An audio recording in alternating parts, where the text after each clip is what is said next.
Seattle's Amanda Knox has lived through one of the most talked about legal battles in recent memory. Falsely accused of murder in Italy, then finally cleared, but it took years. So what happens after the cameras go away? In her new memoir, Free, My Search for Meaning, Knox opens up about her life beyond the courtroom. It's about finding herself again and figuring out what really matters. Amanda Knox, welcome to Seattle's Morning News. Hi, thanks for having me. Well, thanks for taking the time with us. In the book, you describe freedom as something you've had to actively create rather than a state you simply regained after getting out of jail and returning home to Seattle. What does practicing freedom in your daily life look like? Great question.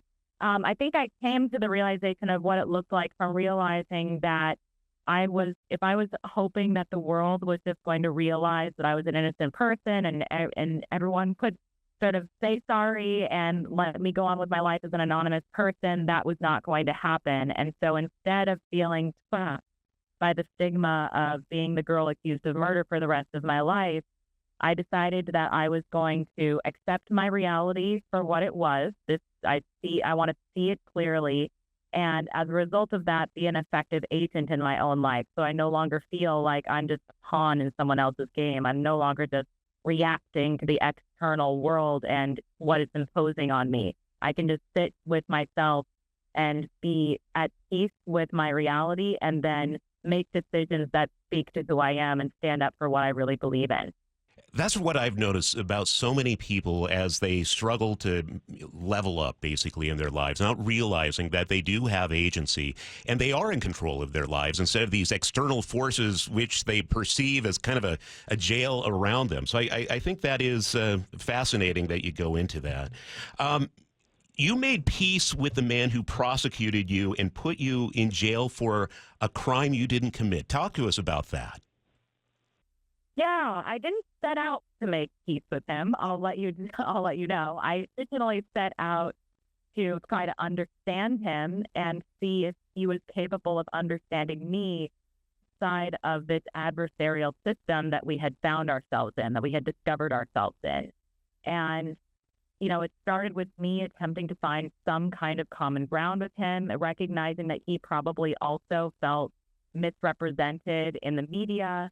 And that turned into a discussion of just who he was and putting myself in a position not to just, demand that he, arrive or like I didn't want to have a set of expectations that he would just inevitably disappoint me with. Instead, I took this position of I want to bear witness to what this man revealed to me, whether consciously or unconsciously. And ultimately, what he revealed to me was that he was not the scary, evil boogeyman in my life. He was a fragile,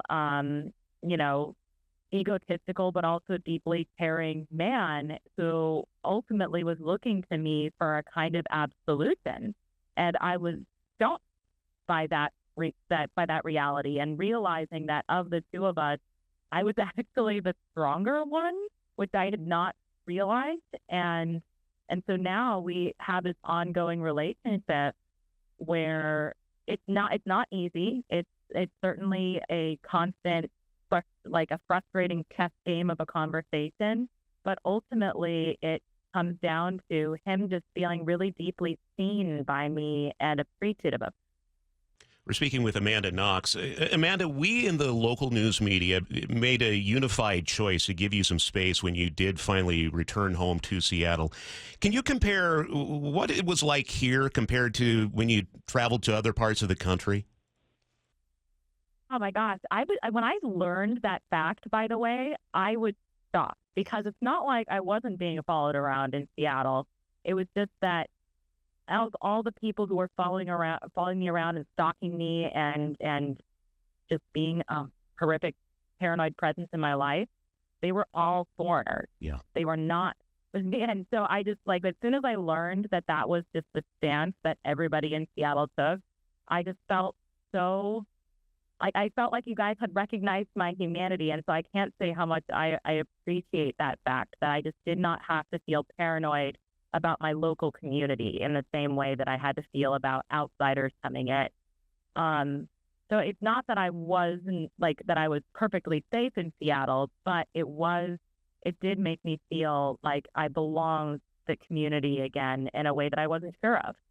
Well, my boss, the late great Bob Thronson, wrote that letter on behalf of the Seattle media community, deciding we needed to leave you alone and let you heal. And I'm glad we were able to do that. And I'm glad we were able to talk to you, Amanda.